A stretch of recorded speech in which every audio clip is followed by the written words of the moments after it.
एक होता है भगवान कृष्ण का झूला, एक होता है हमारे जीवन का झूला। भक्तों, ये संसार, ये जीवन भी एक झूला है। तो भगवान की लीला को हम समझे, भगवान के तत्वों को हम समझे, उसके पहले हम हमारे जीवन को, संसार रूपी झूले को थोड़ा सा समझने का प्रयास करें। 5 श्लोकों के माध्यम से और उन 5 श्लोकों को सरल पॉइंट में आपके बीच में प्रस्तुत करके ये जगत भी कैसे एक झूले के समान है और हम सब लोग उस झूले में किस प्रकार से झूल रहे हैं, इस तत्व को, इस सिद्धांत को समझने के बाद हम भगवान श्री कृष्ण की लीला, श्रावण महीने का महत्व, झूला और ये सारी बातों की ओर आगे बढ़ेंगे। थोड़ा सा तत्व समझ लेते हैं। श्रीमद् भागवत में एक श्लोक आया है, ये आपके बीच में रखूं। झूला जो है, झूला में क्या होता है? झूला में, झूला जो होता है वो आगे पीछे होता है।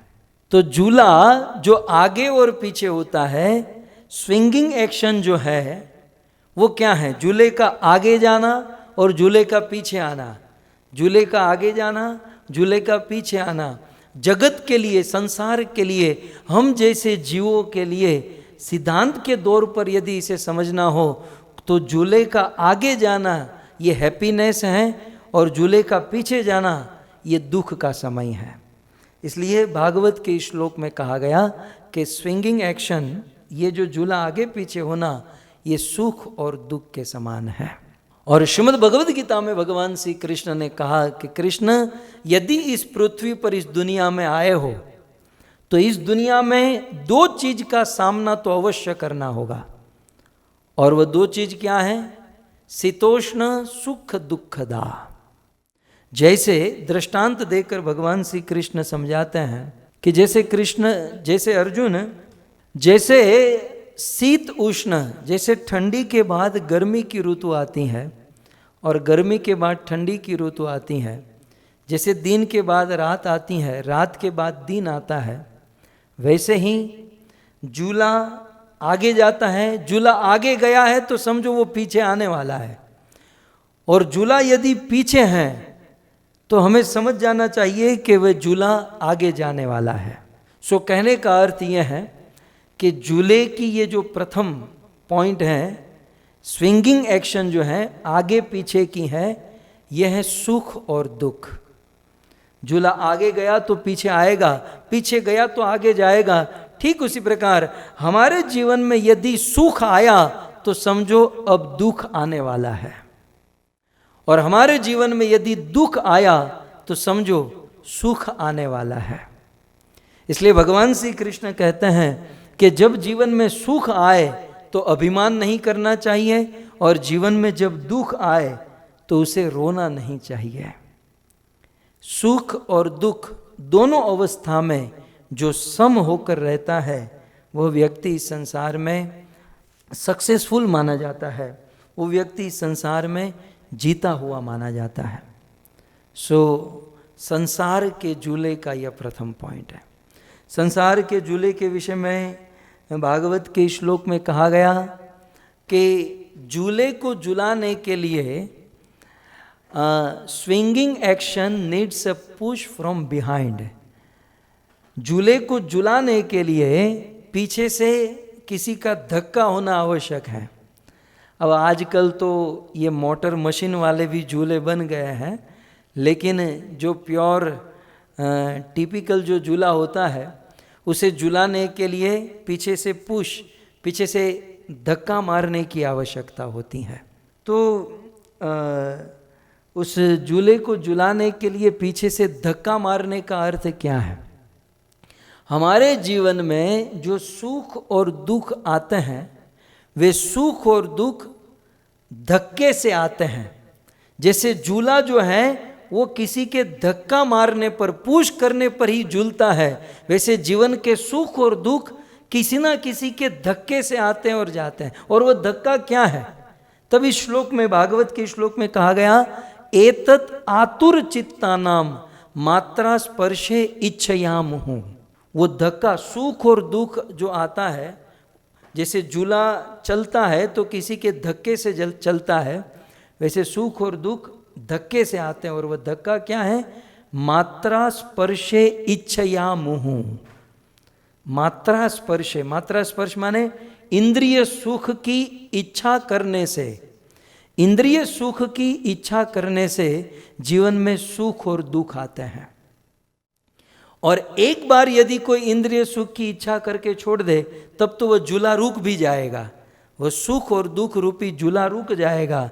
लेकिन यहाँ पर लिखा है मुहु। श्रीमद् भागवत के इस श्लोक के दूसरी लाइन के अंतिम शब्द में देखिए मुहु। मुहु माने बार बार।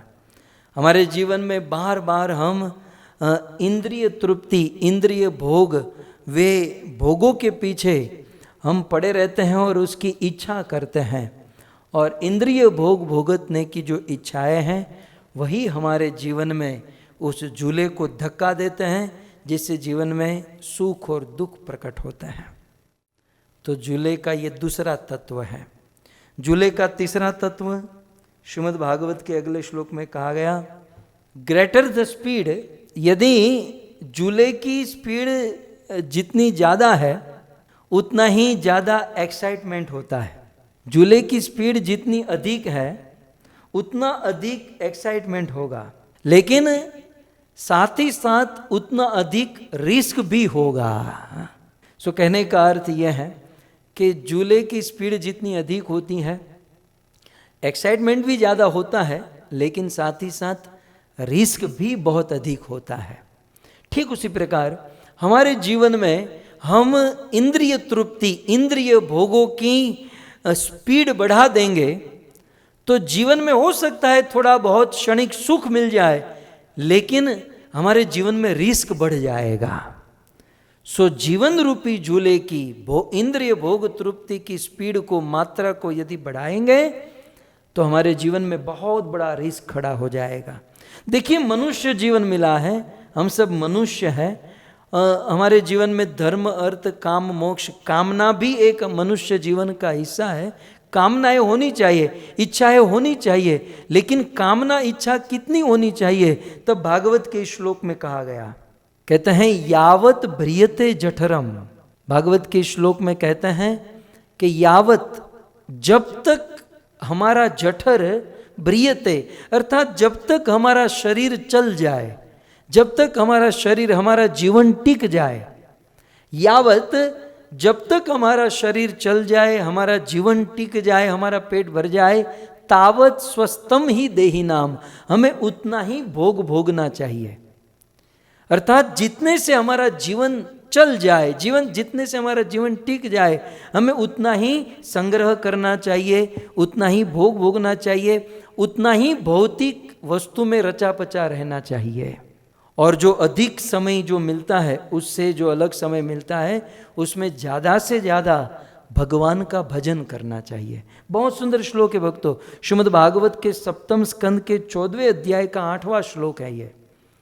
यावत भ्रियते जठरम, यावत जब तक, भ्रियते भर जाए, जठर अपना पेट, तावत तब तक, स्वस्थम ही देहिनाम तब तक आप संग्रह करें, भोग भोगे और संसार की वस्तु को एकत्रित करें। परंतु तीसरी लाइन में कहते हैं अधिकम यो अभिमन्येत। परंतु श्रीमद् भागवत में सावधानी दी गई है कि अधिकम, यदि कोई व्यक्ति जरूरत से ज्यादा भोग भोगेगा, यदि कोई व्यक्ति जरूरत से ज्यादा संग्रह करेगा, एकत्रित करेगा, तो चौथी लाइन में कहते हैं अधिकम यो अभिमन्येत, यदि वह संग्रह करता है, जरूरत से अधिक अपने झूले को झुलाता है, तो सस्तेन, स्तेन माने चोर, स माने वह व्यक्ति चोर माना जाएगा, और दंडम अर्हति, उसे दंड अवश्य मिलेगा। सो सस्तेन दंडम अर्हति, वो दंड का भागी होगा जो व्यक्ति अपने जरूरत से ज़्यादा इंद्रिय भोग, इंद्रिय तृप्ति के पीछे पड़ा रहेगा। तो यह है झूले का तीसरा तत्व।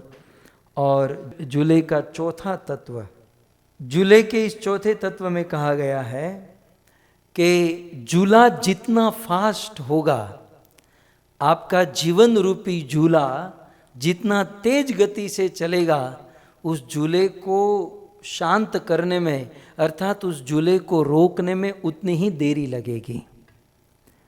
एक न एक दिन इस विषय भोगों से, संसार की इंद्रिय तृप्ति से हमें मुक्त होना है, और मुक्त होना इसका अर्थ है इस झूले से हमें उतरना है।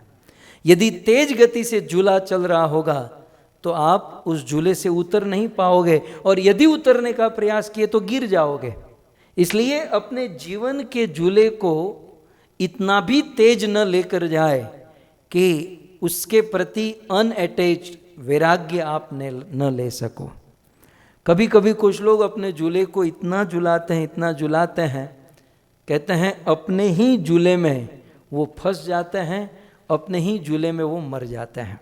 सो श्रीमद् भागवत के 7वें स्कंद 6ठे अध्याय और 13वें श्लोक में यह बात बताते हैं कि व्यक्ति अपने जीवन में यह झूला माने इंद्रिय भोग, इंद्रिय विषय भोग में व्यक्ति इतना फंसा रहता है, इतना फंसा रहता है। कहते हैं त्यजेत कोशस्क्रु दिवेह मानः कर्माणि लोभात अवितृप्त काम। कहते हैं कर्माणि, अपने कर्म में, कर्म बंधन में, कर्म बंधन कर्म के लोभ से अवितृप्त काम, उसे तृप्ति नहीं होती है, बिल्कुल अतृप्त होता है, वो बूढ़ा हो जाता है। कई बार कुछ लोग कहते हैं ना कि बूढ़े हो जाने के बाद आदमी अपने आप तृप्त हो जाता है, ऐसा नहीं है। यदि जीवन में अभ्यास न किया जाए, भजन न किया जाए, तो ये भोग भोगने की वासना, कामना, लालसा बढ़ती ही जाएगी, बढ़ती ही जाएगी, ये झूला बढ़ता ही जाएगा। कहते हैं कर्माणि लोभात अवितृप्त काम औपस्थ जेहम बहुमन्य मान कथम विरज्येत दुरंत मोह। ऐसे मोह को विरज्येत, त्यागना बड़ा कठिन हो जाएगा, और फिर जीवन कैसा हो जाएगा। प्रथम लाइन में दृष्टांत देते हैं त्यजेत कोश। कोश माने रेशम का कीड़ा। आपने देखा होगा, या नेशनल डिस्कवरी चैनल में आप देख सकते हैं, रेशम का कीड़ा जो होता है वो अपने लिए अपना घर बनाता है, और वह अपने लिए अपना घर अपनी लार ग्रंथि से बनाता है। अपनी लार ग्रंथि आजू बाजू में वो दीवार के समान अपने घर को बनाते जाता है। बनाते बनाते बनाते बनाते वो एक दिन ऐसा घर बनाता है कि वह रेशम का कीड़ा अपने ही बनाए हुए घर में बंध जाता है, फंस जाता है, और फिर उसे बाहर निकलने का चांस नहीं रहता, और फिर अपने ही बनाए हुए घर में वो तड़प तड़प कर मर जाता है। ठीक उसी प्रकार इस झूले से एक शिक्षा मिलती है कि यदि तेज गति से झूला चलाए तो फिर उतर नहीं पाएंगे, अर्थात उसे अनअटैच नहीं हो पाएंगे, विरक्त नहीं हो पाएंगे। इसलिए जीवन में इंद्रिय तृप्ति, भोग जो है वो जितना आवश्यक है उतना, ज़रूरत से अधिक ये बहुत बड़े खतरे का कारण हो सकता है। और झूले से अंतिम शिक्षा, 5वीं और अंतिम शिक्षा झूले से हम ले सकते हैं कि ये पूरा झूला जो है, entire swing is resting on the overhead road. ये पूरा झूला जो है, ये 2 कड़े जो होते हैं ना, 2 कड़ी उसके ऊपर टंगता है, या फिर 2 लोहे के रोड के ऊपर झूला टंगा होता है। तो ये पूरा झूला, पूरे झूले का आधार वो 2 कड़ी होती हैं या 2 रोड होते हैं। ठीक उसी प्रकार हमारे जीवन में जो कुछ भी है वे सब का आधार सुख और दुख सैंक्शन बाय भगवान श्री कृष्ण। सो हमारे जीवन में ये जो भी सुख और दुख आते हैं वे सारा सैंक्शन होता है भगवान कृष्ण के द्वारा।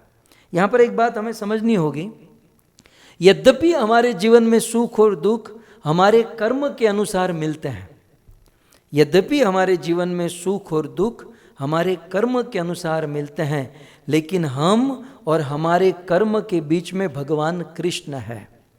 जो कर्म में लिखा है वही होने वाला है, परंतु यदि हम भगवान कृष्ण की भक्ति करें, भगवान कृष्ण की सेवा करके उन्हें प्रसन्न करें, तो कृष्ण के अंदर वह सामर्थ्य है कि वो हमारे बुरे कर्म को जलाकर भस्म कर सकते हैं, हमारे बुरे कर्म को कट कर सकते हैं।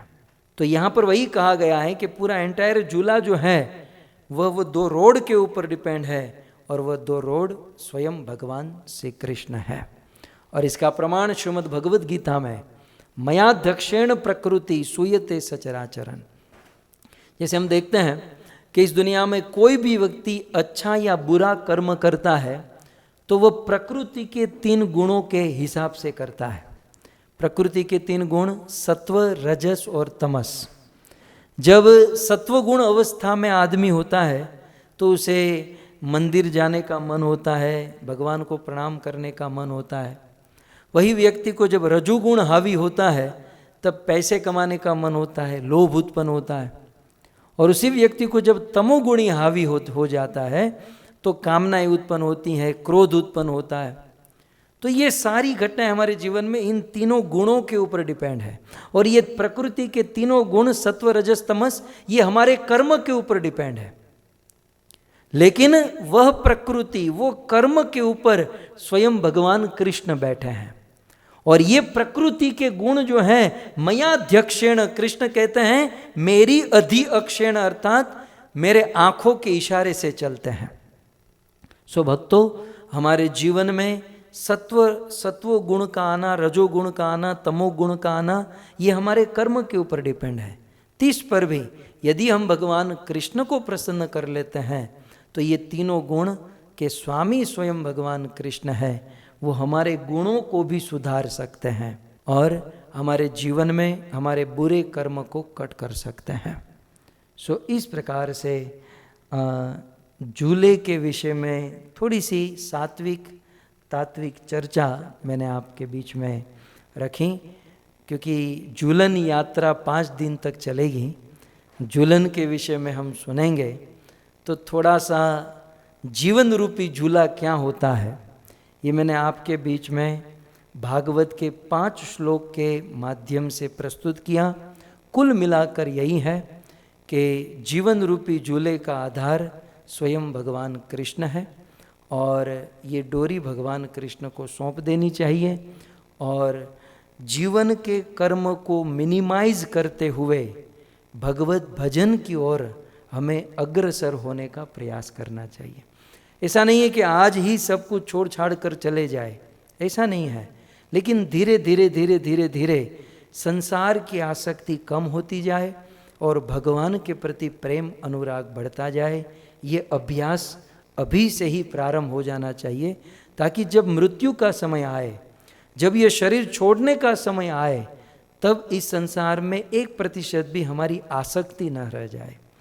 क्योंकि दुनिया में 1% भी आसक्ति रह गई तो मरने के बाद इस दुनिया में वापस आना पड़ेगा, और इस दुनिया में वापस आना ये सबसे बड़ा घाटा है, ये सबसे बड़ा लॉस है। સૌથી મોટો ખોટનો ધંધો કહેવાય।